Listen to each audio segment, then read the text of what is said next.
설교 제목이 세술과 세부대입니다.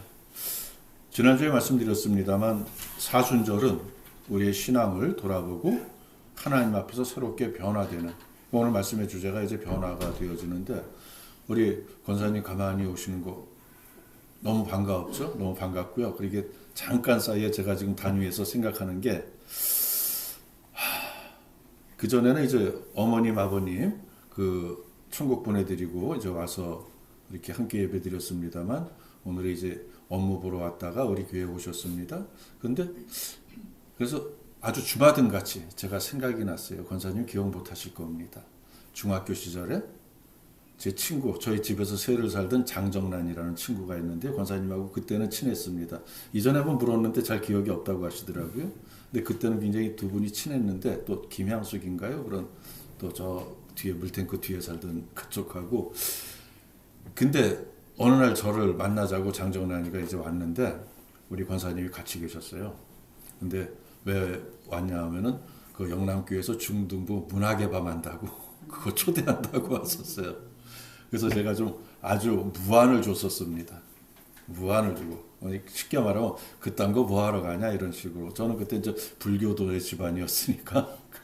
그러고 그 바람에 그 정란이라는 친구하고 절교를 하고, 중학교 때 그랬던 게 고등학교 졸업할 때까지도 절교가 이어졌다가 어떻게 같이 미팔군에 근무하게 되면서 다시 이제 관계를 회복했고, 제가 군대 갔다 오는 사이에 미국으로 이민 갔고, 뭐 그런 사이가 있는데, 그래서 이제 제가 군대 가기 전에 예수를 믿게 됐잖아요. 그딴 거 뭐하러 믿냐고 했다가 믿게 됐잖아요. 그래서 이제 청년 활동할 때 우리 최혜란 성가사님이 지휘를 하셨습니다. 교회에서 계속 지휘를 하셨죠. 그때 제가 아마 가장 많이 지적을 당했습니다. 야, 맹경제, 홍승남 조용히 좀 해. 뭐 이런. 아마 저 친구가 전도사 안 나갔으면 같이 지적당했을 텐데, 홍승남이라는 친구하고 맨 뒤에 앉아서 계속 잡담하다가 계속 지적을 당했던 그런 기억도 있거든요. 근데 제가 변화된 거죠. 제가 이렇게, 그래서 권사님 앉아 계신데 예배를 집례하고 설교를 하려다 보니까 옛날에 그런 기억들이 나면서, 아, 내가 변화됐구나.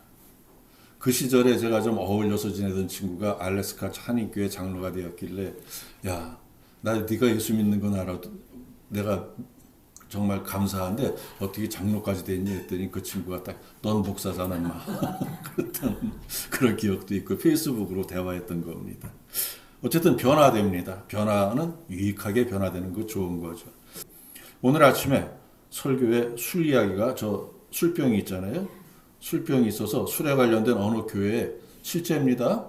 예화집에 있는 이야기가 아니고 간증을 제가 읽은 그 실제 부흥 스토리를 잠시 말씀드리겠습니다. 어느 목사님이 지하실에 개척을 했는데요. 교인이 통 찾아오지 않습니다. 아무리 전도를 해도 주일 예배에 한 사람의 성도도 없습니다. 그저 자기 처만 앉아 있고요. 그러니까 새벽 예배도 사람이 없는 게 당연하죠. 매일 성도 한 사람 없는 새벽 예배를 인도하는 게 너무 고통스러웠습니다. 그러나 이제 개척교회에 언제 사람이 올지 모르니까 목사가 새벽 예배를 거르기도 힘든 일이라 피곤해하는 부인을 겨우 깨워서 앉혀놓고 설교를 했습니다. 어느 날 부인을 깨웠더니 사모가 이렇게 말합니다. 여보, 나 지금 오늘은 몸살이 너무 심해서 너무 나가기 힘드니까 오늘만 당신이 혼자 나가면 안 돼? 어쩔 수 없이 목사님 혼자 나갔습니다. 불도 켜지 않고 깜깜한 예배당에 그냥 들어가서 혼자 기도하고 가려고 하는데, 마음에 참 그렇잖아요. 참 서글프죠? 기도 중에 준비해온 설교 말씀이 생각이 나서 혼자 그냥 그 말씀으로 외쳤습니다. 설교 본문 이 에베소서 5장 16절 이하 말씀인데, 술 취하지 마라, 이는 방탕한 것이니. 그 말씀으로 외쳤습니다. 그때 쿵 하는 소리가 났습니다. 그래서 불을 켜보니까 어느 취객이 교회가 자기 집인 줄 알았는지 옷을 다 벗고 누워서 자고 있다가 뭐 교회 구석에 방뇨까지 해놓고요. 그건 정말로 사람이나 교회나 꼴이 아니었는데, 잠결에 술 취하지 말라는 목사님의 큰 소리를 듣고요. 깜짝 놀라서 장의자리에서 굴러 떨어진 겁니다. 지금은 교회 문을 잠그고 다닙니다만 과거에 교회 문 안 잠궜거든요. 아무나 와서 기도할 수 있게. 그렇게 안 잠궜어요. 제가 부목사로 섬기던 빈민교회는 교회문 안 잠궈 놓는 바람에 저거 뭐 그때 몇백 주고 산 거 저게 없어지기도 하고요. 뭐 그래도 안 잠궜습니다. 근데 요즘은 다 잠그죠. 그때는 이제 아무나 와서 기도하라고 개방했던 시절인데 목사님이 가만히 보니까 그 취객이 낮에 얼굴을 많이 마주치는 그러한 사람입니다. 이게 동네 사람이라는 거죠. 이 사람이 정신을 차리고 목사님께 빌기 시작했습니다. 제발 소문내지 말아달라는 겁니다. 목사님이 시키는 거 뭐든지 다 할 테니까 제발 없던 일로 해달라고요. 통사정합니다. 목사님이 잠시 기도한 후에 그에게 내가 당신 모든 허물을 덮어줄 테니 이번 주일에 교회 나오겠냐 묻습니다. 나오겠다고 하죠. 당연히 그 상황에서 아니 교회는 못 나오겠다고 할 사람 없겠죠. 근데 그냥 보내면 안 올 것 같아서요. 주민등록증 나한테 맡기고 가라고 받아놨습니다. 그리고 주일이 되기까지 그 주민등록증 보면서 간절히 기도했습니다. 주일이 되었는데 혼자 나온 게 아니라 자기 가족 다 데리고 나왔습니다. 그 교회가 개척된 지 6개월 만에 처음 교인이 온 겁니다. 술로 인해서 인연이 맺어지고 목사님의 용서로 교인이 된 그 남자가 그 이후로도 열심히 믿어서 크게 성장한 그 교회의 초대 장로가 되었다. 그러한 그 감격을 누렸다는 그런 간증을 제가 봤습니다. 오래전에 있던 이야기죠. 우리 교회도 뭐 비슷한 사연이 있었습니다. 뭐 방뇨는 안 했고요. 그리고 이제 뭐 잔 건 아니지만 술이 취해서 다 벗고 들어와서 기도했던 분이 있습니다. 여러 사유로 장로는 못 되고 교회를 떠났지만 나름 한 짧은 기간이지만 열심히 섬기다 가셨습니다. 보세요. 만일이 목사님이 그 새벽에 그 신성한 예배당에서 무슨 추태냐고 야단을 쳤더라면 그 결과는 어떻게 되었을까? 용서가 한 사람과 그 가정을 변화시켜서 구원의 길로 인도했고 또 교회까지 부흥하는 그런 일석이조의 큰 효과가 나왔던 겁니다.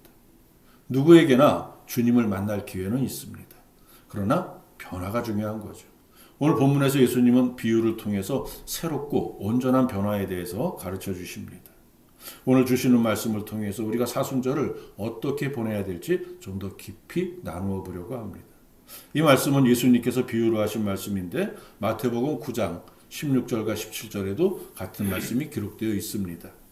근데 같은 공관복음인 마가복음에는 기록되지 않았죠. 먼저 본문 36절을 우리 화면을 보시면서 쉬운 성경으로 함께 읽어봅니다. 예수님께서 이들에게 비유를 말씀하셨습니다. 아무도 새 옷에서 한 조각을 떼어내어 낡은 옷에 붙이지 않는다. 만일 그렇게 하면 새 옷은 찢어지고 새 옷에서 떼어낸 그 조각이 낡은 옷에 어울리지도 않을 것이다. 아멘. 저같이 옷을 험하게 입는 사람은요, 여기저기 흠도 많이 생기고 얼룩도 많이 생깁니다. 그래서 저는 거의 수선을 안 하고 입는 편이었거든요. 지난번에 말씀드렸는데 양복 소매에 단추 하나가 떨어지면은 그냥 이쪽도 하나 뗍니다. 또 떨어지면 또 떼고 그래서 단추가 하나도 없는 그런 양복을 입고 다닌 적도 있었습니다. 그게 제 스타일이거든요. 젊은 시절에 그랬지만 지금은 안 그러죠. 그래서 명색이 목사인데 근데 이제 옷에 신경을 쓰는 사람들은 조금만 흠집이 나도 수선집에 가서 짧기를 하거나 오염을 빼거나 뭐 그렇게 온전히 만들어서 입습니다. 저도 지난 가을에 그런 일이 있었습니다. 교회 식당에서 이제 밥을 먹으려고요. 인덕션에 찌개를 끓이고 전기밥통에서 밥을 푸는데 그만 이 외투자락이 이게 올라가서 인덕션에 닿으면서 순식간에 타고 누워버린 겁니다. 이게 제 기준에서는 큰맘 먹고 구입한 그 외투인데요. 다니기, 입고 다니기 힘들 정도로 이게 손상이 되었습니다. 너무 아까웠죠. 일단 수선집에 가지고 갔습니다. 이 천, 저 천 다 대봐도요, 어울리는 게 없습니다. 또 재질도 그렇고요. 이게 뭐 일반 천이 아니고 좀 그런 거 있죠. 요즘에 여기는 안 계신데, 뭐 많이 그렇게 요즘에 많이 유행하는 그런 천입니다. 색깔이 다르거나 천의 종류가 달라서 영 어색합니다. 근데 이제 옷을 뒤집어 보니까 이 안주머니가 있습니다. 안주머니 천과 이 밖에 천이 똑같더라고요. 그래서 이거다 싶어서 그 수선 사장님한테 안주머니 천을 떼어서 그걸로 수선해 달라고 했더니 아 그럼 되겠다 하고 감쪽같이 아무도 봐도 제가 봐도 잘 모를 정도로 감쪽같이 수선이 되었습니다. 안주머니는 없어졌습니다. 안 넣으면 되죠 뭐. 근데 옷을 하나 살린 겁니다. 그래서 기분이 굉장히 좋았던 그런 기억이 납니다. 근데 예수님은 보세요. 왜 예수님이 그 낡은 옷에 새 조각을 붙이면 안 된다고 하셨을까요? 제가 지금 이제 저를 예화로 말씀드렸죠. 멀쩡한 그 아무리 새 옷, 낡은 옷이라도요, 그 어울리는 게 있는데 어울리지 않으면 이상하고요. 또 새 옷에서 조각을 떼어나면 그 새 옷은 버리게 되거든요. 소탐대시라는 겁니다. 물론 낡은 옷에 어떤 사연이 있거나 그래서 낡았지만 새 옷보다 더 값어치가 있거나 그런 거라면 새 옷을 갖다 댈 수도 있겠지만 문제는 그렇게 했을 때 또 뭐가 문제냐 하면은요. 덧된 새 옷 조각과 낡은 옷은 아주 사갔잖아요. 옷감이 그 밀도가 천의 밀도가 균형이 깨져서 더 크게 상할 수 있다는 바느질이 안 되거든요. 그렇다는 것을 안 하느니만 못한 겁니다. 그래서 예수님이 말씀하신 겁니다. 근데 예수님이 말씀을 듣는 자가 누굽니까? 예수님이 지금 누구에게 말씀하고 있습니까? 본문 앞에 기록을 보면은요, 공생애를 시작하신 예수님이 여러 병자를 고쳐주면서 제자들을 막 불러 모으시던 때입니다.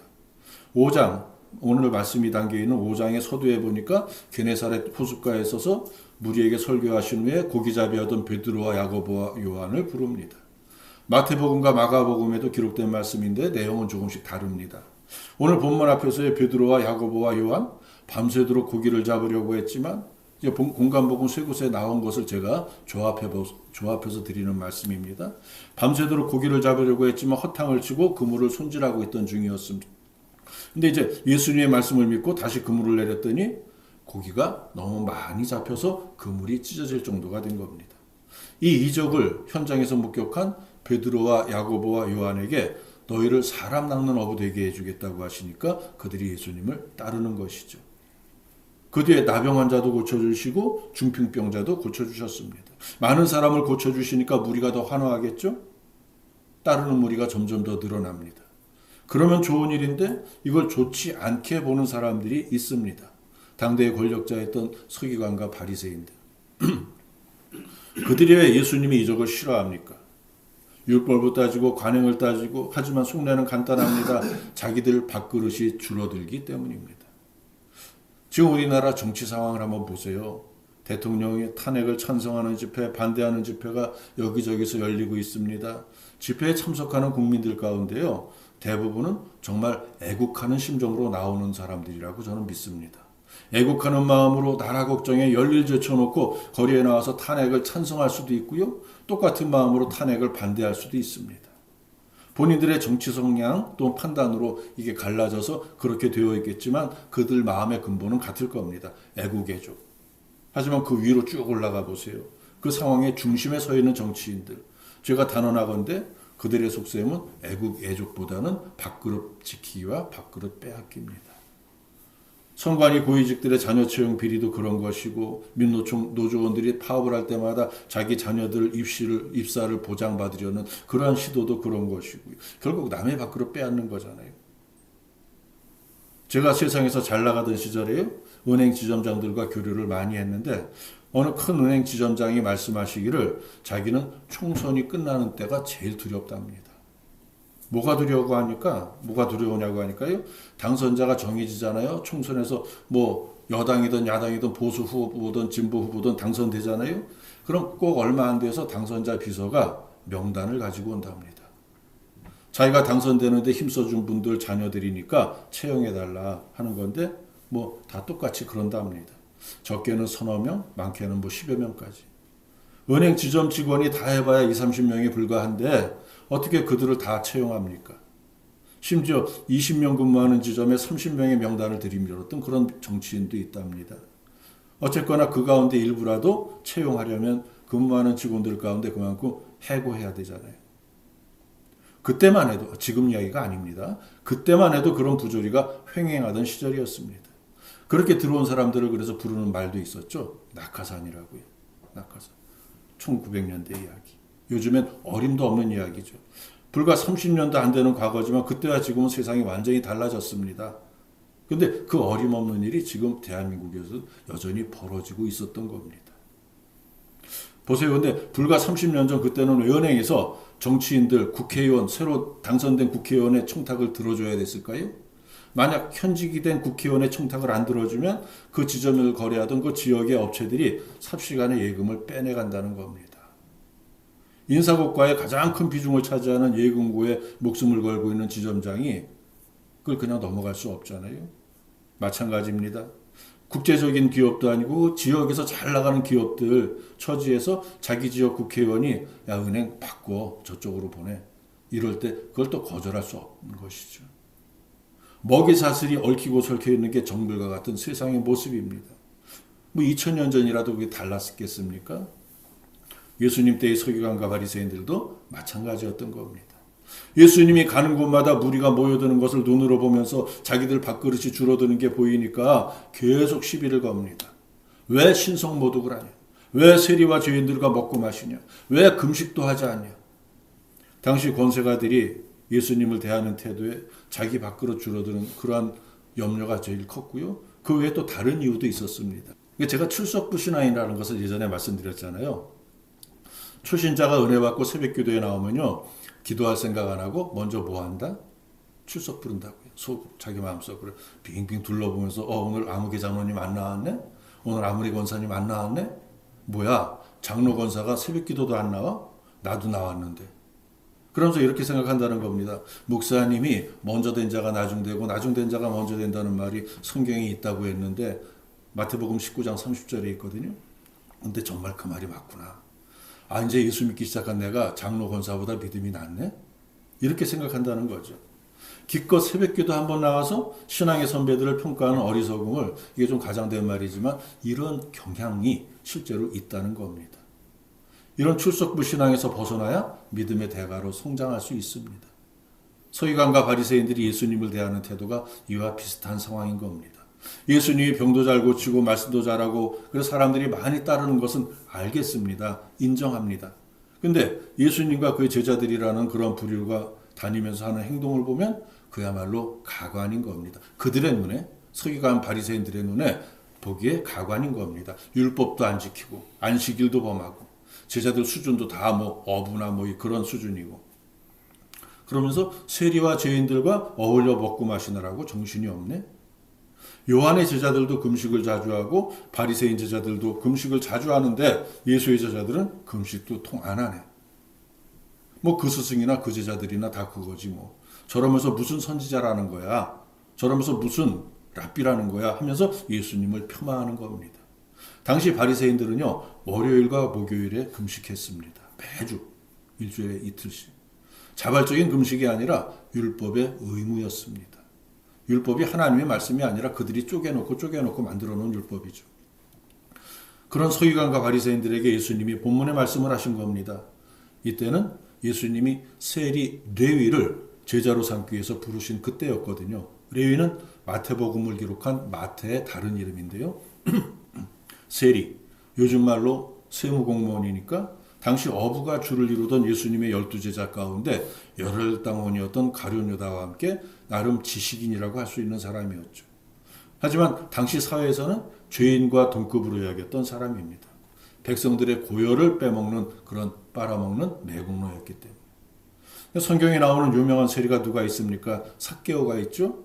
삭개오는 큰 도시였던 여리고의 세리장이었습니다. 그래서 큰 부자였죠. 그러니까 예수님의 지명을 받은 것만으로도 감격해서 자기 재산의 절반을 가난한 사람들에게 나누어 주겠다. 내가 토색한 것이 있으면 4배로 갚겠다. 뭐 이렇게 예수님을 집으로 모시면서 그렇게 약속을 했잖아요. 아마 당연히 큰 잔치를 벌였겠죠. 마태도 세리이신 분으로 예수님의 부름을 받은 겁니다. 가난한 이들에게 재산을 나누어 주겠다 그런 말은 없지만 그래도 잔치는 크게 벌였습니다. 그리고 그 잔치에 동료 세리들과 죄인들을 많이 부른 겁니다. 바로 이 상황을 서기관과 바리새인들이 보고서 시비를 거는 겁니다. 선지자라는 사람이 랍비라는 사람이 또 그 제자들이 경건하게 금식은 못할 망정 어떻게 세리와 죄인들과 먹고 마시며 즐길 수 있는가? 이게 그들 관점에서 이해할 수 없는 일이었다는 겁니다. 이건 정말 말도 안 되는 일이다. 하나님 앞에서 불경은 이러한 불경도 없다. 이러한 마음이었을 겁니다. 근데 그들이 정말 모르고 있는 사실이 하나 있잖아요. 그들이 그렇게 불경스럽게 바라보는 예수가 바로 하나님의 아들 성자 그리스도라는 사실을 모르고 있었던 것이죠. 그들에게 예수님이 말씀하십니다. 먼저 이렇게 말씀하셨습니다. 내가 의인을 부르러 온 게 아니라 죄인을 불러 회개시키려고 왔다. 나도 안다. 세리와 이들이 다 죄인인 것을 안다. 죄인이니까 그 죄에서 떠나서 의로운 사람이 되게 하려고 그렇게 부른 거다. 그리고 이렇게 말씀하셨죠. 혼인집 손님들이 신랑과 함께 있을 때 어떻게 그 손님에게 금식하라고 하겠냐. 생각해 보세요. 잔치를 크게 올려놓고 같이 즐기자고 사람들을 불러놓고 이런저런 음식이 가득한데 금식이니까 먹지 말라고 한다면 그게 말이 됩니까? 완전히 사람 놀리는 거죠. 그럴 수는 없는 겁니다. 얼마 전까지만 해도 환갑 칠순 돌잔치 다 집에서 했잖아요. 결혼식도요. 결혼식장에서 예식만 올리고 손님들 선물 나눠주고 피로연은 집에서 했던 그런 때가 있었습니다. 집에서 상다리 부러지게 음식 차려놓고 초대받은 손님들이 오면 뭐라고 했습니까? 차린 거 없지만 많이 드세요. 그랬죠? 이런 인사를 하는 게 미덕인 줄 알았던 시절이 있었습니다. 그렇다고 정말 손님이 정말 차린 게 별로 없네요. 이런 말 하지 않았죠. 뭐 썰렁하네요. 뭐 그런 말 하니까 안 하죠. 잘 먹죠. 근데 집에 산해진미를 차려놓고 오늘 차린 것 많지만 오늘은 특별한 날이니까 우리 금식합시다. 이러면 안 된다는 거죠. 예수님이 이런 말씀을 하시는 겁니다. 즐길 때는 즐기는 거지 금식 같은 소리 하지 마라. 너희가 그러지 않아도 이제 금식할 때가 온다. 그때가 언제입니까? 신랑을 빼앗길 때. 바로 잔치의 주인인 신랑, 즉 예수님이 순환당할 때. 그때는 금식해야 된다는 말입니다. 우리가 보내고 있는 사순절이 바로 우리의 죄 때문에 고난을 겪으신 예수님을 묵상하면서 금식하고 기도하는 날입니다. 굳이 금식까지 안 한다 해도요. 그럼 예배는 열심히 드리고 기도 열심히 해야 되는 거죠. 특별히 사순절 기간에 더욱 그렇게 해야 됩니다. 예수님이 당신의 일거수일투족을 트집잡고 시비 거는 자들에게 앞으로 금식한다 날이 온다고 말씀하시고 그리고 오늘 본문을 말씀하신 건데 37절과 38절을 우리 함께 읽겠습니다. 새 포도주를 낡은 부대 가죽 부대에 넣는 자가 없나니 만일 그렇게 하면 새 포도주가 부대를 터뜨려 포도주가 쏟아지고 부대도 못 쓰게 되리라. 새 포도주는 새 부대에 넣어야 할 것이니라. 아멘. 이 앞에서 말씀드린 낡은 옷에 새 옷 헝겊을 대면 안 되는 이유가 여기 낡은 부대에 새 술을 넣으면 안 되는 이유가 사실 같은 원리입니다. 포도주가 이제 발효 과정에서 많이 팽창하거든요. 근데 낡은 가죽 부대는 그 가죽의 신축성을 잃어버려서 늘어진 채로 그들이 낡아 있는 겁니다. 그러니까 여기 새 술을 부으면 술의 팽창력을 견디지 못하고 터져버리는 거죠. 그래서 새 포도주는 반드시 새 술의 팽창을 견딜 수 있는 새 가죽 부대에 담아야 됩니다. 근데 예수님이 이 말씀을 비유로 하셨으니까 아마 다른 영적인 의미가 있을 겁니다. 이게 새 포도주는요, 예수님께서 주시는 복음과 성령의 역사를 의미하는 겁니다. 그렇다면 새 부대는 뭡니까? 그 복음을 받아들일 새 마음, 그리고 변화된 삶을 의미합니다. 낡은 부대는 유대교의 율법에 단단히 묶여있는 그런 매여있는 그런 마음입니다.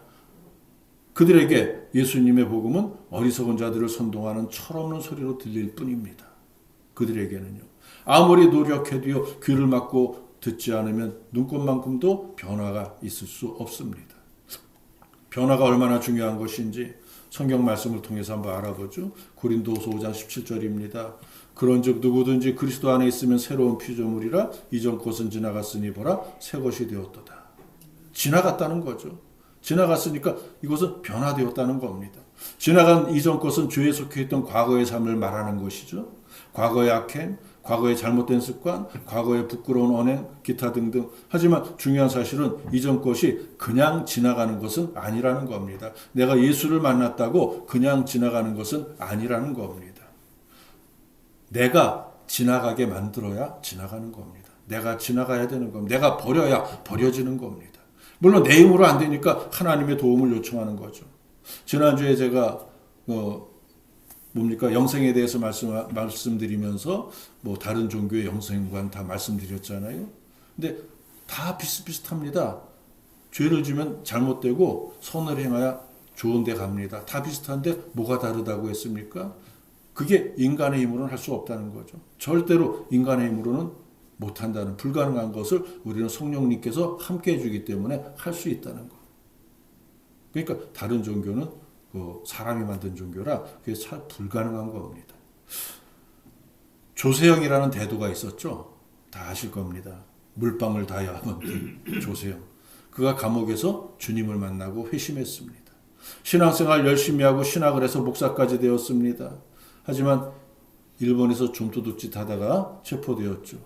그 기사를 보고 그가 회심한 사실을 믿고 진심으로 기뻐했던 사람들은 얼마나 낙심했겠습니까? 얼마나 안타까웠겠습니까?